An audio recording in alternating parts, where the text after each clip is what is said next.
It begins not with an explosion, but with silence, the kind that hums before catastrophe. In underground command centers, men sit before blinking consoles. In the skies, bombers glide through the clouds, carrying death in metal shells. And deep within the earth, missiles sleep in silos, waiting for a code, a signal, a mistake. Above them, the world goes on. Children walking to school, radios playing, lovers laughing, unaware that at any given moment, everything could vanish in light and fire. This was the Cold War, a war not fought with armies on battlefields, but with fingers poised above buttons. After the ashes of World War II, two titans emerged from the ruins: the United States and the Soviet Union. Their weapons were not swords or tanks, but ideologies, satellites, and nuclear arsenals capable of ending all life on Earth. The peace that followed, 1945, was not peace at all. It was a countdown, suspended between fear and power, between logic and madness. World War III, a phrase spoken in whispers, imagined in nightmares, was not a distant fantasy. It almost happened, more than once. Humanity has stumbled, time and again, to the very edge of oblivion, through miscalculations, malfunctioning radar systems, political arrogance, and moments when one decision could have turned the planet into ash. This is the story of those moments, the nights when the world held its breath. The crises that pushed civilization to its limits. The seconds that separated survival from extinction. Because the question is no longer whether we can destroy ourselves. The real question, the one that haunts every generation since 1945, is this: how many times can we play with the end of the world before our luck finally runs out? October 1962. The world stood still. In Washington, D.C., President John F. Kennedy sat in the Oval Office surrounded by his closest advisors, their faces pale under the weight of impossible decisions. In Moscow, Premier Nikita Khrushchev paced his office, his pride and paranoia colliding as he weighed how far he could push his rival. And in the Caribbean, under the blistering Cuban sun, construction crews worked feverishly to assemble what would become the center of humanity's most dangerous gamble: nuclear missile sites, capable of obliterating American cities within minutes. When a U.S. U-2 spy plane captured photographs of Soviet nuclear missiles in Cuba, Kennedy's administration faced a nightmare. The missiles were not hypothetical threats, they were real, operational, and pointed directly at the heart of the United States. The Cold War's balance of terror had shifted overnight. For 13 days, the world teetered on the edge of annihilation. Meetings inside the White House's Executive Committee, the ExComm, were filled with panic, debate, and desperation. Military leaders demanded immediate airstrikes to destroy the sites, followed by a full invasion of Cuba. They spoke with the confidence of generals but carried the blindness of men who had never seen nuclear fire. Kennedy, calm but deeply troubled, resisted their fury. He knew that a single misstep could ignite a chain reaction. One missile launched, one retaliatory strike, and civilization would burn. Across the ocean, Khrushchev believed he was defending his ally Fidel Castro and restoring Soviet pride after the humiliation of U.S. missiles stationed in Turkey. He saw Kennedy's blockade, a quarantine of Cuba, as an act of war. His military advisors urged him not to back down. Soviet ships loaded with missiles continued steaming toward the U.S. naval line. The tension rose like a fever every hour, bringing humanity closer to midnight. On October 27th, the world's most dangerous day unfolded. An American U-2 spy plane was shot down over Cuba, killing the pilot. In response, U.S. forces were placed on DEFCON 2, one step from nuclear war. In the waters around Cuba, a Soviet submarine, B-59, lurked in the deep, cut off from communication, overheating, and surrounded by American destroyers dropping practice depth charges. The crew, believing war had already begun, prepared to launch a nuclear torpedo. Only one man, the submarine's second-in-command, Vasily Arkhipov, refused to authorize it. His quiet defiance, a single act of reason amid chaos, may have saved the world. Meanwhile, Kennedy and Khrushchev exchanged urgent letters. The first, from Khrushchev, was almost pleading an emotional appeal to avoid destruction. The second, harder and more aggressive, demanded that the U.S. remove its missiles from Turkey. Kennedy and his brother Robert realized that time was running out, so they crafted a secret deal. The United States would publicly promise not to invade Cuba, and quietly agree to withdraw its Jupiter missiles from Turkey. The next morning, the Soviet Union accepted the offer. Khrushchev ordered the dismantling of the missile sites in Cuba. The ships turned around. The world exhaled.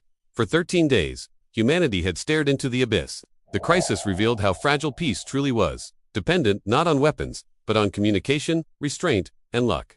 Kennedy's measured leadership and Khrushchev's final moment of reason prevented the unthinkable. The lesson was burned into history. In a nuclear age, even the smallest misunderstanding could trigger apocalypse. The Cuban Missile Crisis changed everything. Hotlines were established between Washington and Moscow to allow direct communication. Treaties followed, limited test bans, arms control agreements, diplomatic channels, all born from the realization that the next time, there might be no one left to negotiate.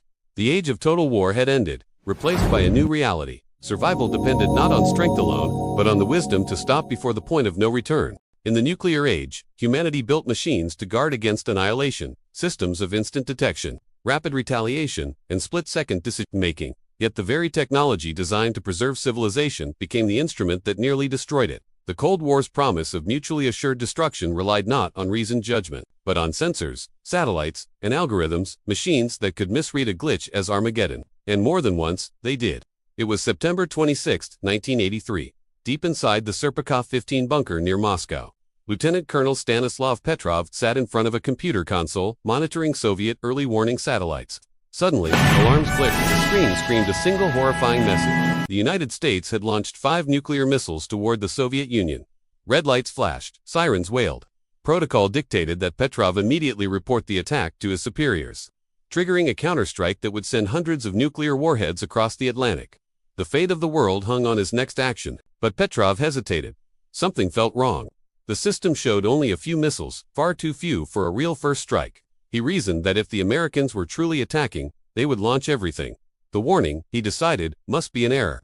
He disobeyed orders and declared it a false alarm. Minutes later, radar confirmed his suspicion. There were no incoming missiles. A satellite had mistaken sunlight reflecting off clouds for the heat of rocket launches. Petrov's calm defiance had prevented the end of civilization. 4 years earlier, in November 1979, the U.S. experienced its own nightmare. At the North American Aerospace Defense Command, NORAD screens suddenly lit up with a horrifying message. A massive Soviet nuclear attack was underway. Hundreds of missiles appeared inbound toward the United States. Within moments, nuclear bombers were scrambled, missile crews prepared for launch, and the Pentagon's war room went on full alert. Only after several frantic minutes did technicians realize the truth. Someone had accidentally loaded a training simulation tape into the live system. The entire attack was nothing but a phantom generated by a misplaced file. The near disasters didn't stop there. In 1983, the same year Petrov saved the world, NATO conducted a large-scale military exercise known as Able Archer. The drill simulated the transition from conventional warfare to nuclear conflict, complete with coded communications and mock missile launches.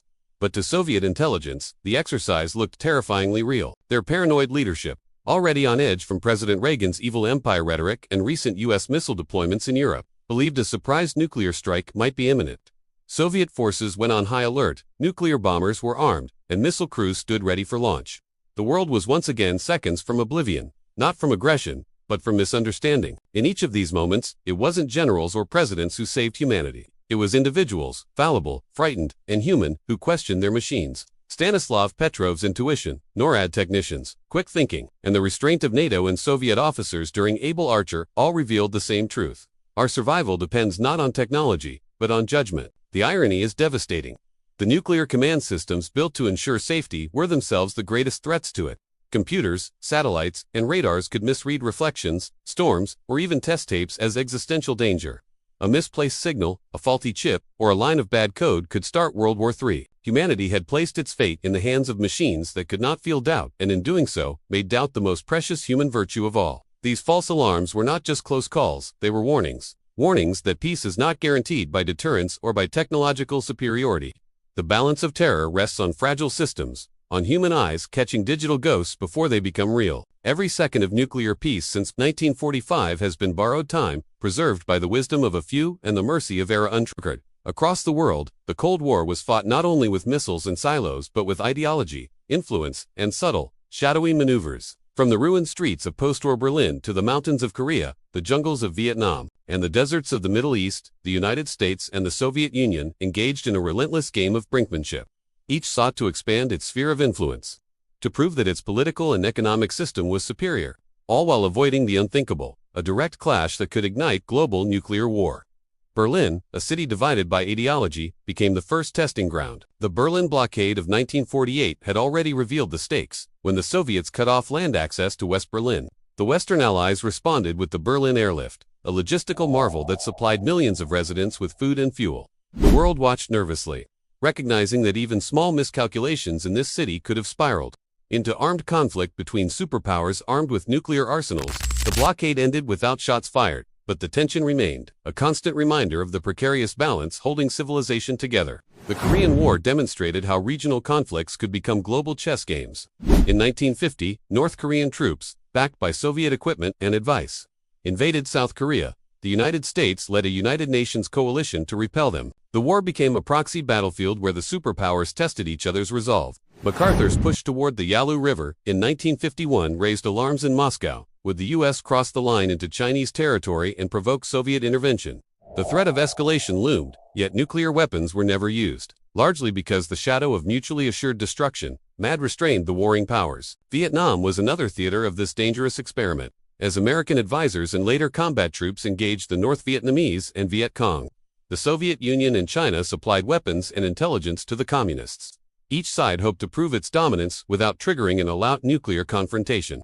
Yet every bombing campaign, every strategic move, was loaded with the potential for misinterpretation. A single error, an attack on a Soviet vessel, an accidental bombing of a neutral ally could have escalated the conflict into global catastrophe. The Middle East, too, became a laboratory for superpower rivalry.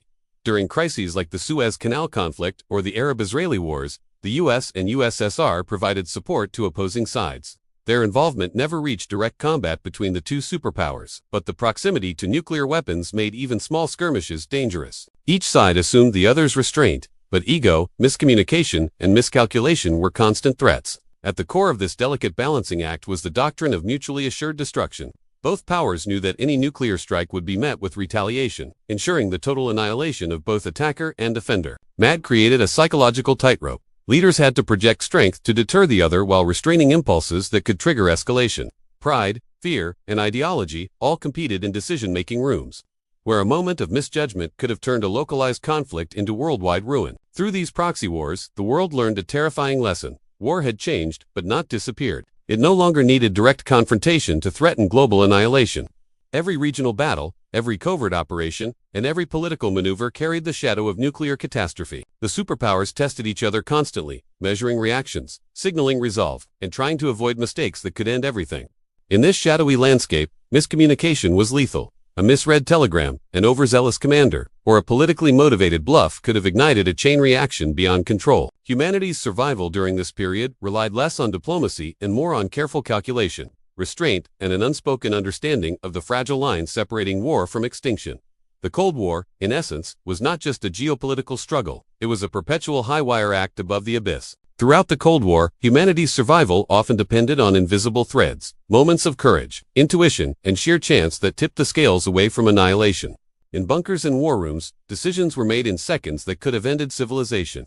Yet somehow, the right choice was made, sometimes deliberately, sometimes by accident. The world teetered on the edge countless times, yet survived. Not because systems were flawless or strategies infallible, but because individuals acted with restraint, empathy, and, occasionally, extraordinary luck. Consider the countless military officers who refused to fire without full confirmation, whose judgment overrode the mechanical certainty of computers and protocols. Stanislav Petrov, in 1983, recognized the satellite alert as an error and chose to doubt the system. The submarine commander Vasily Arkhipov refused to authorize a nuclear torpedo against U.S. ships, defying both protocol and pressure from his peers. In Washington, Kennedy weighed every option during the Cuban Missile Crisis, resisting the military's push for immediate strikes, instead seeking a path of diplomacy and compromise.